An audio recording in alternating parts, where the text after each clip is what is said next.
Petr Yan's broken controller? Biggest disappointment of 2023? Dvalishvili humbles GOPNIK. Petr Yan crushed by Dvalishvili. Yan shows zero promise versus Dvalishvili. These are the Russian sports media headlines that came out over the last couple of days, and I don't know about you, but I'm getting the sense that Petr Yan may not have had the best outing of his career so far.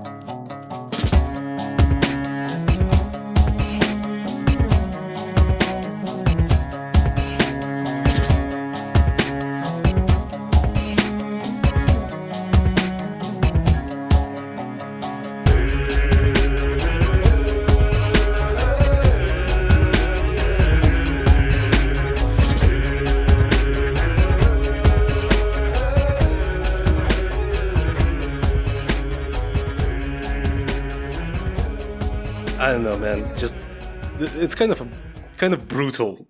This can we call this downfall? Yeah, I think at this point we can call this a downfall, or at least a return to form is certainly warranted here, and it seems like a steep proposition at the moment. But yeah, going from one of the most promising bantamweights of all time to basically a downloading computer broke joke in the span of a year is a hell of a fall from grace, let me tell you. Like, there are now actual jokes going around on social media about how making fun of the oft-repeated adage of, oft-repeated truism of Petr Yan being the slow starter and spending a couple rounds to just kind of faffing about in order to download data, whatever.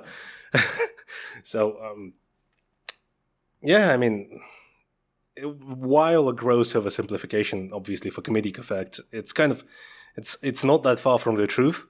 But I would say that it's mostly Merab Dvalishvili's approach that caused Petr Yan to, just kind of shell up for 5 rounds and not do anything.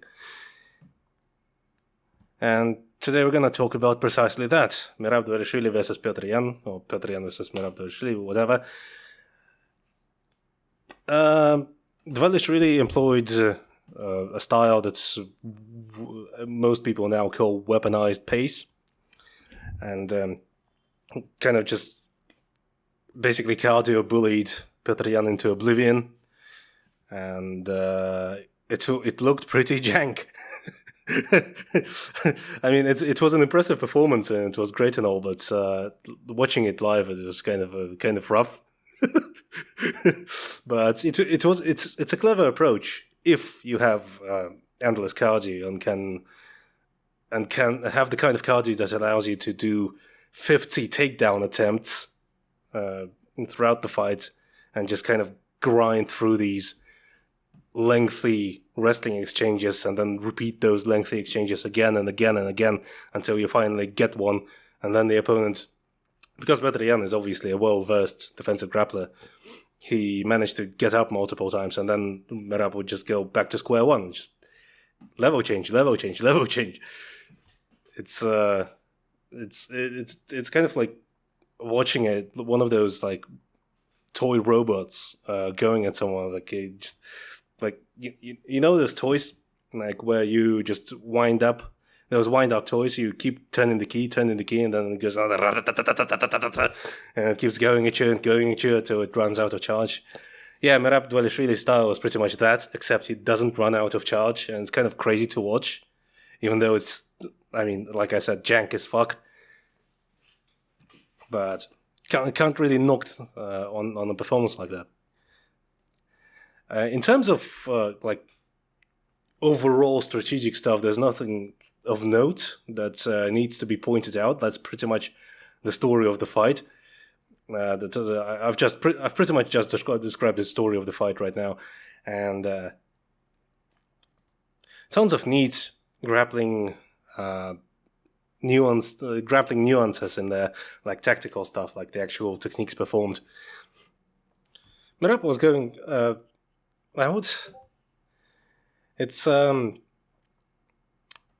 the thing about Merab's grappling and his entries, it's very. You can tell he's a sambo guy. Is what I'm trying to get at here. It's like, and it's well suited for MMA, but it doesn't cause like these big explosive collisions where you kind of draw. He didn't do this didn't do this kind of a. I'm looking for a word here that wouldn't imply that the other approach is more technical. It's just something different. He didn't go for the GSP drawing out a squared up a situation in which the opponent would square his hips and then he would go for a blast double like a powerful shot. It's mostly just him bending over at the waist and getting to the hips, and then from there it's just grinding the opponent down or grinding the opponent out along the cage. And Petr Yan, to his credit, for the first several rounds, he was doing a good job of getting his base under him, tripoding, getting his hips in, in order to just not get pounced off his feet. The whizzer was there, addressed the hand, so all the usual Petr Yan defensive grappling stuff. It's just that it never fucking stopped. Merab just never stopped coming at him. And this is the thing I want to focus on here is the issues that were always present in Petr Yan's game. I kind of talked about those issues in the previous Petr Yan Loses Embarrassingly podcast, which was the Sean O'Malley podcast. And it's his tendency to just get into this mentality of your turn, my turn, and just letting the opponent do too much. And it's not a recent problem, he's always had that problem, but he used to be better about finding his spots to retaliate. The typical tactic employed by Merab for this fight was to just throw a 1-2, cause Petr Yan to cover up, and just get on the hips. And he's done that repeatedly throughout the fight, and Petr Yan never really found any sort of adjustment to it. He would find a nice opportunity to land a kick here and there. He would find some nice rear straights. In fact,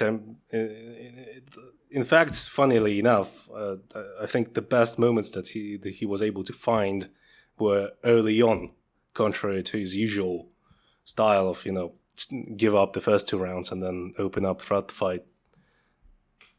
And I would attribute that to the sheer attrition that Merab has been able to, he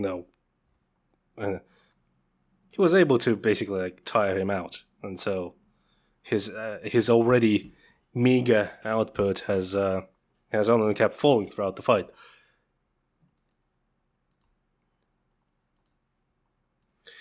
Petr Yan has, I don't know, I'm not sure what the issue is, what's the issue with him, because it's ever since the first Alger fight, where he was able to dominate handily until the illegal knee, and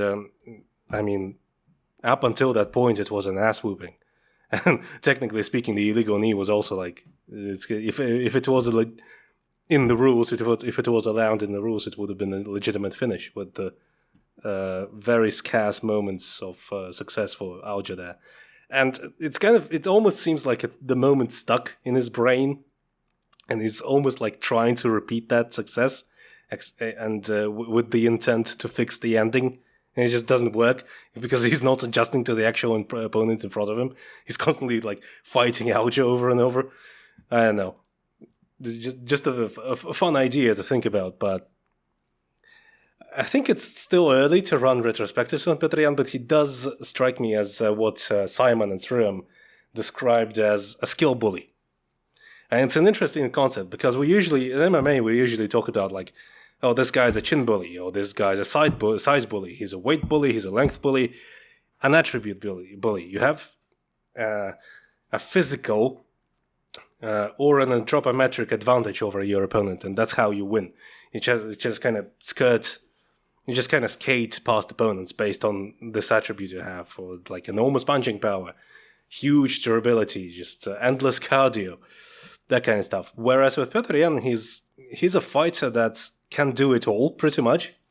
He's a well-educated striker, good wrestler, knows how to wrestle, not just knows how to do a couple of things in wrestling to defend himself from getting taken down. No, he can wrestle. He can scramble. He can defend in very tricky situations.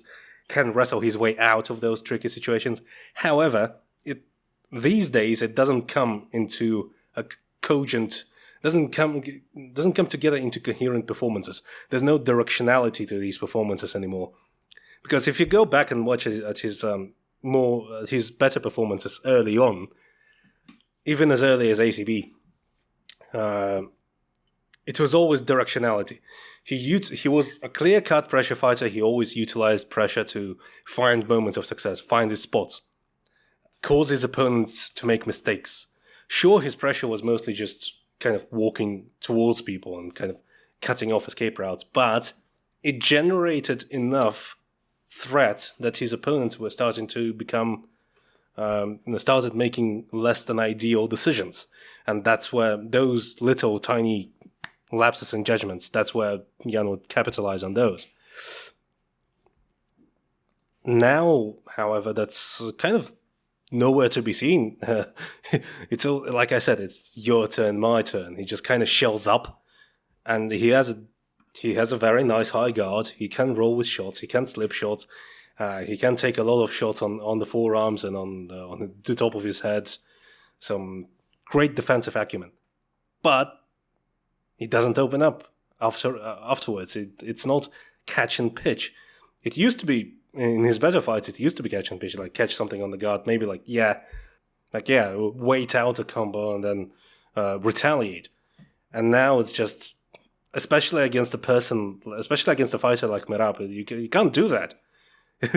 If you start waiting out against Merab, it's always going to be it's going to be not your turn, my turn. It's just going to continue being his turn. That's not how you fight an opponent like that. And so Petr Yan he's that type of fighter where, he can do it all, but if you don't pick specific tools for your opponent, your specific direction in which you're going to fight, and don't focus on the most effective techniques for this particular fight, I mean, that's what you're just going to get. You're just going to keep fighting like a way worse fighter than you actually are. You become less than the sum of your parts, which is the opposite of what an elite fighter should accomplish. Because ostensibly, if you look at the matchup, okay, so Merab has a style that weaponizes pace. You look at the specifics of how he employs that style, and you can see that he sacrifices some mechanical, clarity in order to continue pouring on volume. Yeah, his body mechanics have improved in striking. He didn't really need the most mechanically perfect takedowns in order to get them, because that was not the intent. The intent was to continue pushing for them, so that Yan has to respond to two threats at once. But the downside of that is that you can still find spots where you can punish those trade-offs. Because those are trade-offs. Fighters like Rafael Assunta or Jose Aldo, or even, for example, Alexander Volkanovski, are great at minimizing the opponent's output. But let's focus on the previous two examples. Like, how do they do that? How do they accomplish that? Well, the two main factors are, first, excellent sense of positioning, excellent footwork on the back foot, and through that, they're able to not continuously back up, but take an off-angle step, and then the second part comes in. They just punch the opponent really fucking hard. That's the style. And that's the style that works really, really well against an opponent like Merab. But since obviously they've aged out right now, and Jose Aldo was like old as shit against Merab. He couldn't employ that. Now, can Petr Yan do that? Ostensibly, yes, given his skill level and his body mechanics. His punching mechanics are excellent. He has good footwork, but he either lacks comfort or doesn't drill the necessary steps in order to get good at those two things.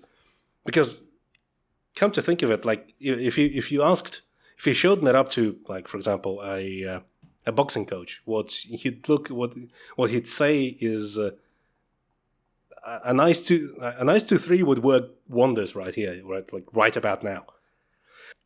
Yan attempted check hooks here and there. He attempted cut kicks and that, but too little, too late, and also not enough of them.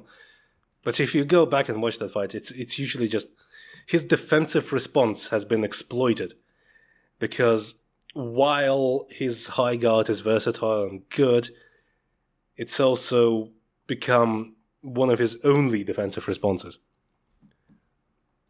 Like, it's almost like he doesn't slip punches anymore. He just covers up. He doesn't take off-angle steps and retaliate with counters. His mid-range counters used to be great, and now just they're nowhere to be seen. Like, against Sean O'Malley, he just kind of devolved into, like, throwing these huge, pursuing, shifting combinations, and against Alja the second time around, it was a similar deal. It's a weird form of overconfidence. I don't think...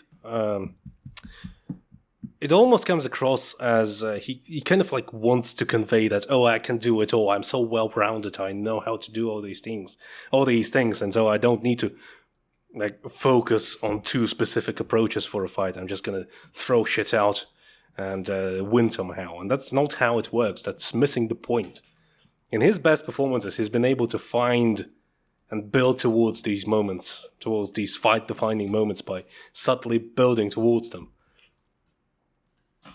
And now he's kind of fights like this broad all-rounder without committing specifically to any one approach, and ends up cycling through a bunch of half-hearted big moment attempts without building to them, while also being passive as hell. It's like he's like boneless Masvidal, except with maybe better wrestling.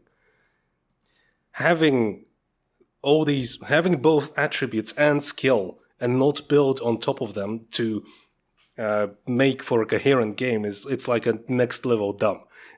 It's like a new level of stupidity for an MMA fighter.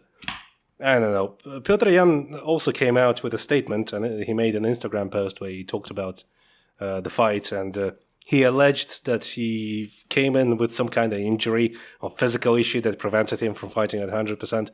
Obviously, your mileage may vary,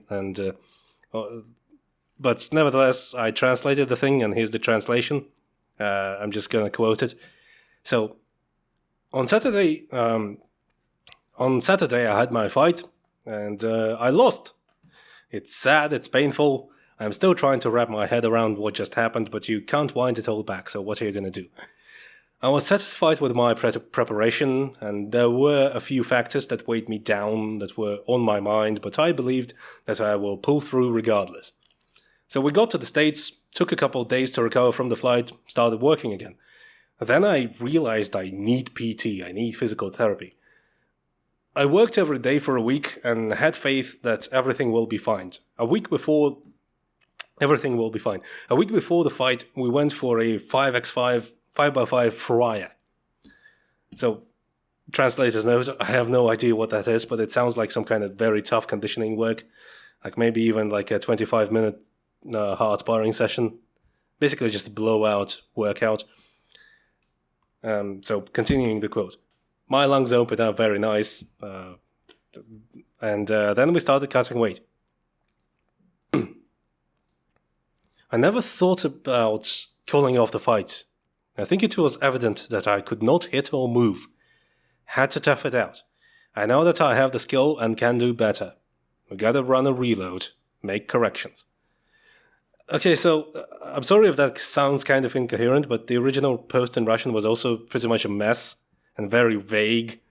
It's a whole bunch of allusions to kind of like whatever the fuck. So I had some kind of issue, so I didn't fight the way I wanted to fight. Couldn't do shit. So, I don't know, man. I mean, this kind of stuff happens in fighting. People get dropped in sparring before the fight. People tweak muscles, joints pop out. The list goes on. But so, like, it's whatever. So we can't really know for sure unless he tells us exactly what it was. It's not unrealistic. But I don't think it's the excuse that he may want to go with, because even if he did have some kind of physical issue, there are bigger issues around that you should pay attention to if you are Petr Yan. Those issues that I've just described prior to this segment, which is like the loss of directionality, not preparing for the specific fighter in front of you, not preparing for your matchups, not picking an approach, being too passive. The list goes on. And while it's fun to kind of dunk on Petr Yan and kind of just talk about how he's only beaten cans and how his resume doesn't stand up all that much, and yeah, it doesn't. But like based on eye test, if you go back and watch his earlier fights, I think we can clearly say that the guy lost a step, and it's not because he's getting washed or whatever. It's just because he's not preparing right. I think there is a certain complacency about the way he fights now, and it's just kind of wouldn't say sad, but just disappointing to see. My uncle and my grandfather, the grandfather is a sambo wrestler and my uncle is a kickboxer respectively, and they always talked about this idea of trying to emphasize how defensively sound you are, or how to take down you are and keep down how hard it's to keep you down, and all that kind of stuff, being a slickster, having iron hips and yada yada yada. But the problem becomes where you just pivot towards emphasizing this at the expense of offense. Like, when you do nothing but defend, you forget that the best way to not let people hit you or wrestle you is to hit them a lot or wrestle them a lot. It's hard to translate, but this specific tidbit of wisdom was formulated as «Не жди соперника, а то дождешься». And I guess it can be rendered as «Don't wait for your opponent because you'll get what you were waiting for». Like, fuck around and find out, essentially, but mostly in the sense of letting your opponent do shit for free. And Yan would really benefit from like an old grumpy Soviet coachman slapping him across the face with a focus mitt while saying that. That said, while doing lots of stuff is pretty much the MMA meta, I don't think it's the big meta shift that people are talking about right now. Because people were talking about it as as early as the Holloway versus Cater fight, where Holloway hit Cater with 10,000 punches per round. MMA has always been a pace meta. It's always been a game where cardio and durability matter most. It's always been a game where being aggressive and constantly attacking has been the thing to do. If you want to win, you have to do lots of stuff. It's kind of like the thing is, the world of MMA is cyclical. It's the same thing as the thing where people were talking about when Khabib was at the top of his game. Like, oh, from now on, it's always going to be a specialist's game. You can't specialize. You can't try and get good at everything. Just pick a thing, pick a lane, and stick to it, and that's how you win. And then we started getting fighters like Volkanovski again, and people like that follow a similar mold to GSP, who were kind of I am good at everything type guy, and now people are talking about, oh, you have to get good at everything in MMA again. Except now people are focusing on having outrageous cardio and just throwing lots of volume. And mostly I would say that the problem is just the thing is that fighters like Aldo and Assunção just have aged out, and there's not too many of them around anymore. But it doesn't mean that this style of fighting is no longer applicable or that it's dead. Those guys are just not around anymore. And the thing is that, like, most fighters in MMA have bad defense compared to a lot of other combat sports, partially because offense is emphasized so much, and partially because you can't learn to be good at defense without sacrificing something else, which Petr Yan may have done in recent years. But I mean, yeah, if you want to win at a high level, you should probably be active. You should probably be... I wouldn't say you should... The idea for an elite fighter is... I would say that the generalized idea of what an elite fighter should do is be consistent. It's not being super active all the time. And if you are, that's great, but you have to be consistent with it. You have to find a way that through which you can constantly and consistently employ the thing you are good at the high level, from fight to fight. So it's not that the meta has been redefined. It's just that, just doing lots of stuff and maintaining initiative it's the key to winning fights. You don't win a boxing match by defending, and you don't win a wrestling match by defending either. Everywhere, it's preferable to be active than being passive. But I would say the most important thing is to be able to control the initiative. Alexander Volkanovski is not the type of fighter that just throws lots of volume. He controls the initiative. Okay, so yeah, he's consistent with his safety leads. He's consistent with the low kicks. He's consistent with the jabs. And he has consistent point scorers. And he has good footwork, and so he's able to control the pace of the fight and control the initiative through those tools. And that's how he sets up to his win condition. That's how he builds up to his to get to a situation in which he gets the W. And Merab Dvalishvili has a style that allows him to rack up wins he consistently, but it's not a style that will work for everyone. It will work for you if you have Merab's cardio. And that's kind of it.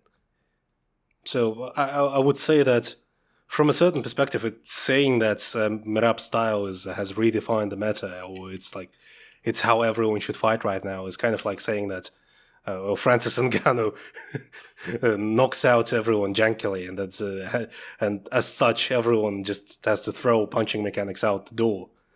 I mean, fucking Francis Ngannou, even though he's gone from the UFC right now, he learned how to punch properly and had the best showing of his career versus Stipe Miocic the second time around.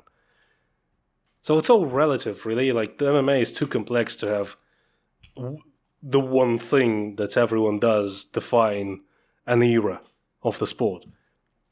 There are so many factors. It depends on the scouting and depends on what sort of talent that the fighter, the organization signed in this 5-year cycle. And who's at the top of the division? Who's the champion?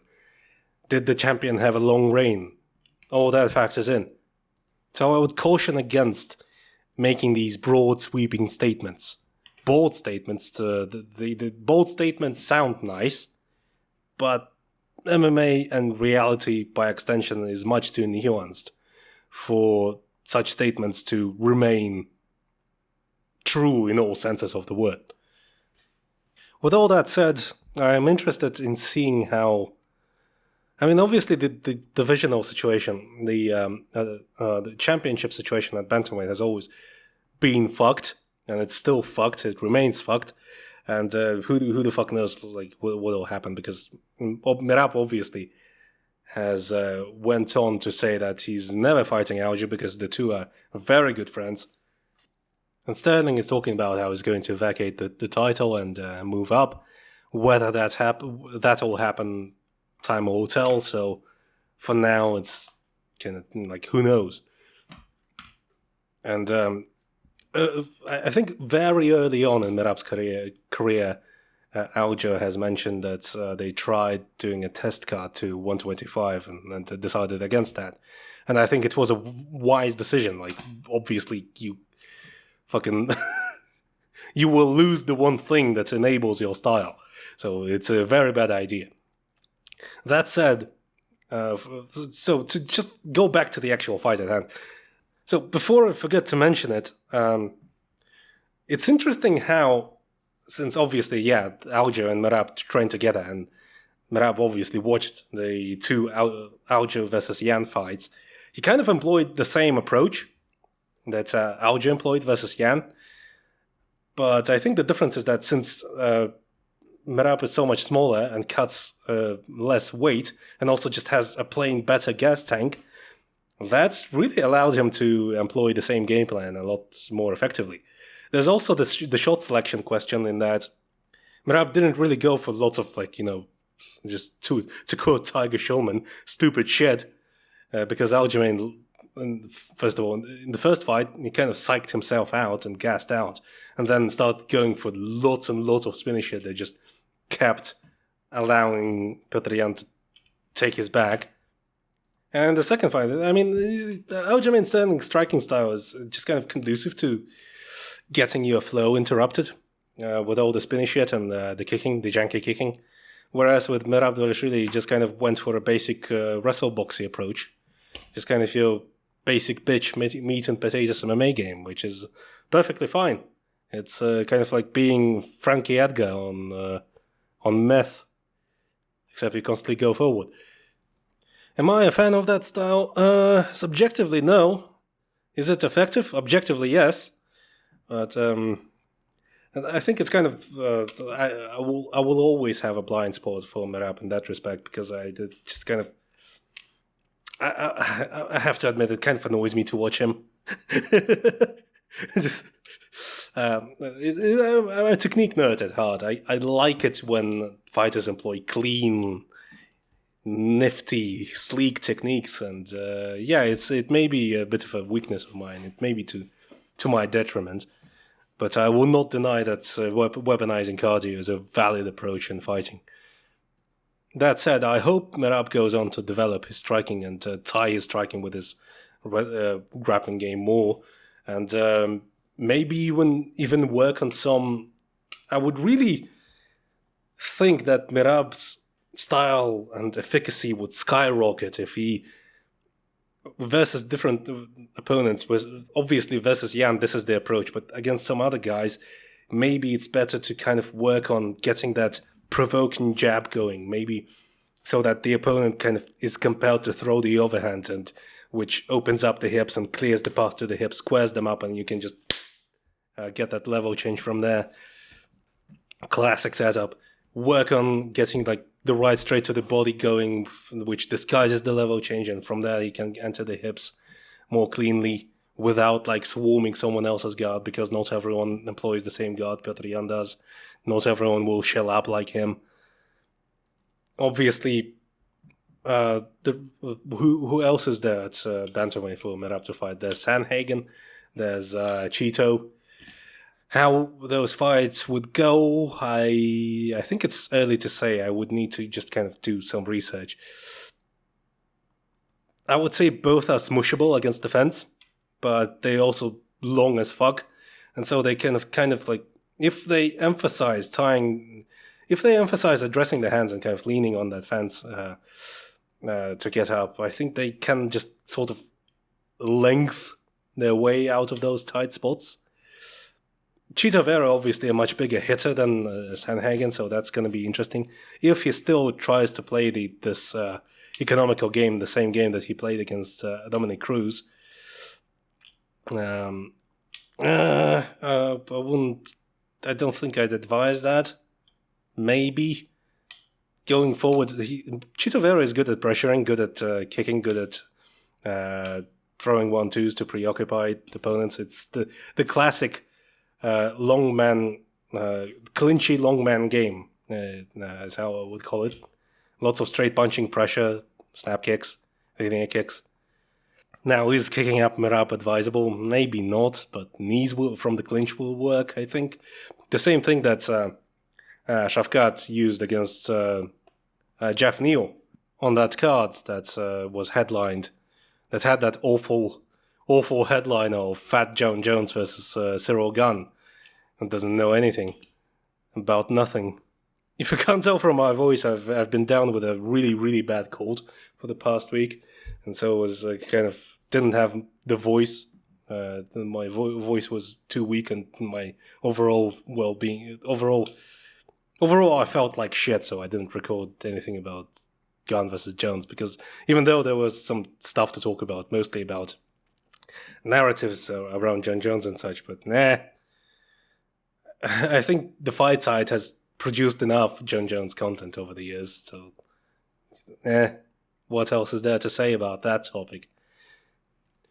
Merab vs. Sean O'Malley is shockingly interesting, as fucked up as that sounds, because Sean O'Malley hits fuck off hard, as it turns out, and can circle out and punch off the back foot, but the way his move is around, I think he's also just liable to get smushed against the fence. So, but the problem is that Merab is not exactly like,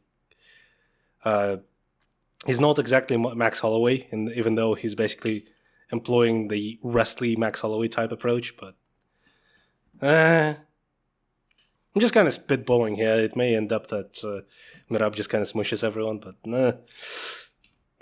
he's not exactly Habib now, is he? Holding people down is the issue here.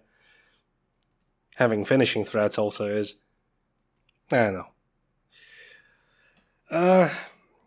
Yeah, what can I say? Petr Yan's fall off has been kind of sad to see. Like a year ago, I was talking about how the key to beating Petr Yan is to be a much more formidable technician. You have to combine incredibly precise skill with massive hitting power and be an advanced cage general. And turns out the actual key to beating Yan is just going at him and going like,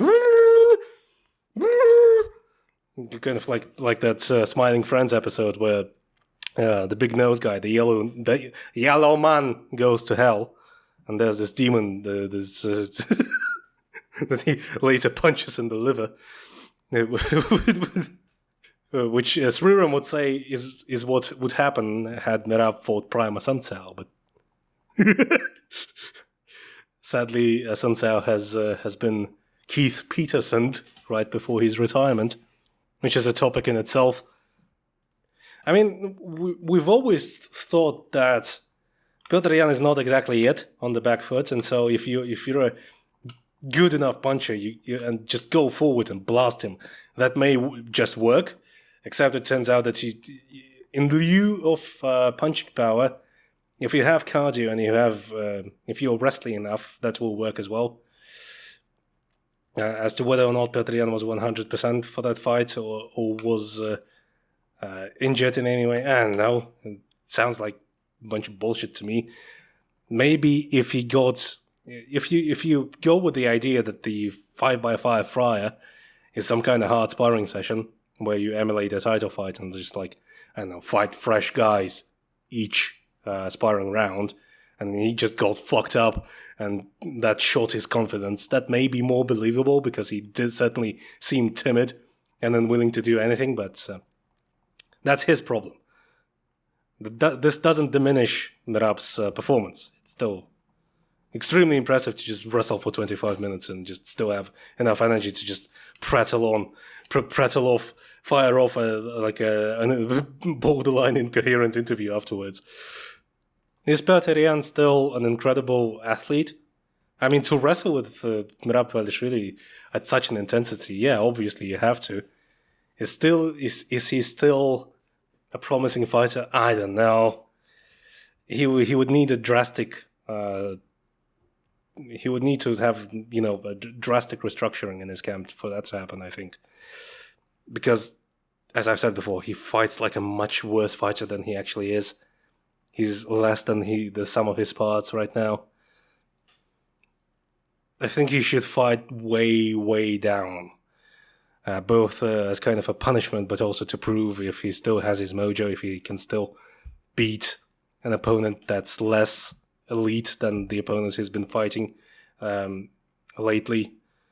And yes, unfortunately, I have to include Sean O'Malley into that column. For now, at least, because if Petr Yan cannot beat... I don't know, this is just MMA math. Just ignore that segment. Anyway, yeah, he has to prove that he can beat a person who's ostensibly worse than he is, to prove that he still has some kind of, like, you know, elite fighter mojo. Otherwise, yeah, into the bin he goes. As for Merab, keep working, keep growing. I'm looking forward to him actually, like, showing some... you know, if you combine... It just hit me. If you combine this, like, forwardy style, like, constantly pressing forward, with some actual, like, nice footwork, in and out footwork with the jab, this would open up so many possibilities.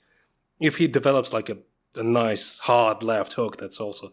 maybe even a leaping left hook that's just going to be grand. But that's kind of obviously... just, if a horse had wheels type talk. Right, the rest of the card... maybe once I've caught up on the rest of the card, I will talk about some of the cool bantamweight fights that happened on there, because I've watched... I've had a massive fever that day, and I just kind of, like, sporadically tuned in, and then I would feel like shit again, and then I would zone out, and so I kind of didn't pay attention to the fights that were obviously great, and so I want to kind of actually, like, almost watch them for the first time. From what I've seen of the Victor Henry versus Tony Gravely fight, it was a banger. So obviously I want to catch up on that one. I've seen glimpses of... I've got the finish of Assunção versus David Grant, which was sad, but I've been led to believe that Assunção looked amazing prior to that, prior to the Keith Peterson fuck up. Keith Peterson fuck up. So maybe look forward to the second part of this podcast, but also the Forbidden Technique boys are gonna do a recap of the event. So if they put it out quicker than me, then just listen to that. It's gonna be on the Fight Side Podcast Network, where all our stuff is. So yeah, that's kind of it for the time being. A couple of announcements. We began rolling out a commission service on our Ko-Fi or Ko-Fi page, however you're supposed to say it, where you can pay us, like, for example, like $10 for an alternate commentary.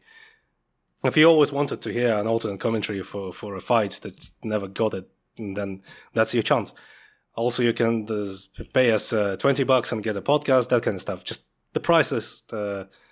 The price list is still changing based on feedback we're receiving from our subscribers, but so far those two should be a done deal. If you want a piece of content customized to your tastes, just get over there and check it out.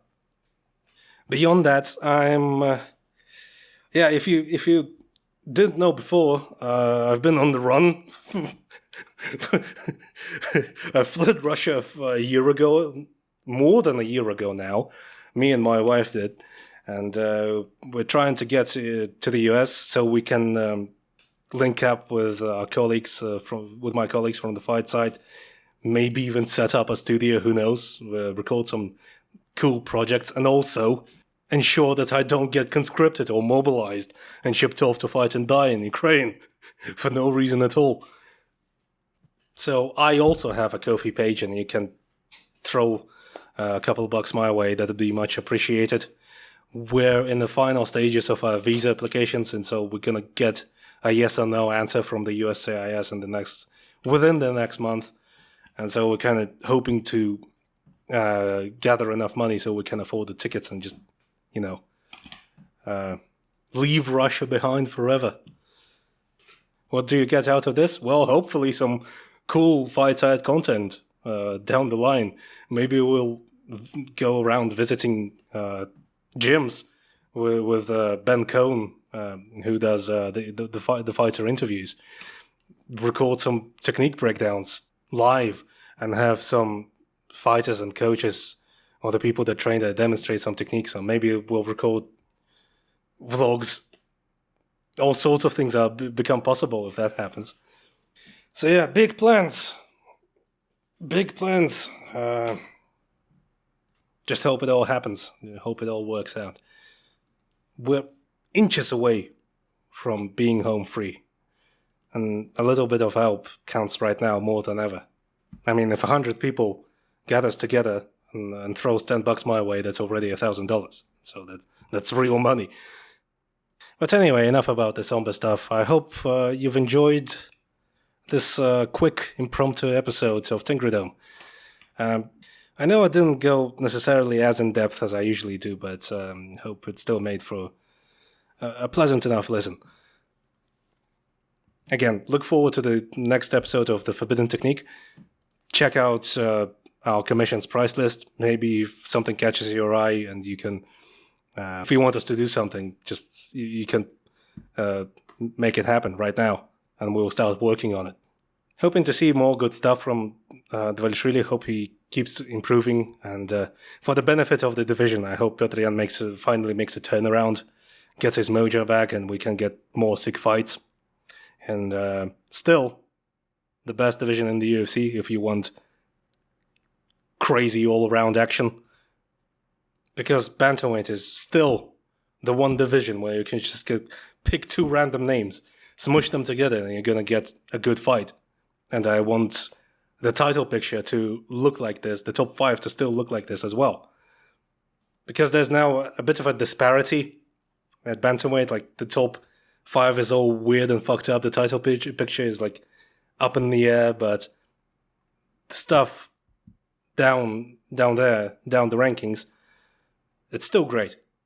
And when the elites of the bantamweight division come together to fight, it's still one of the best things to see in the sport.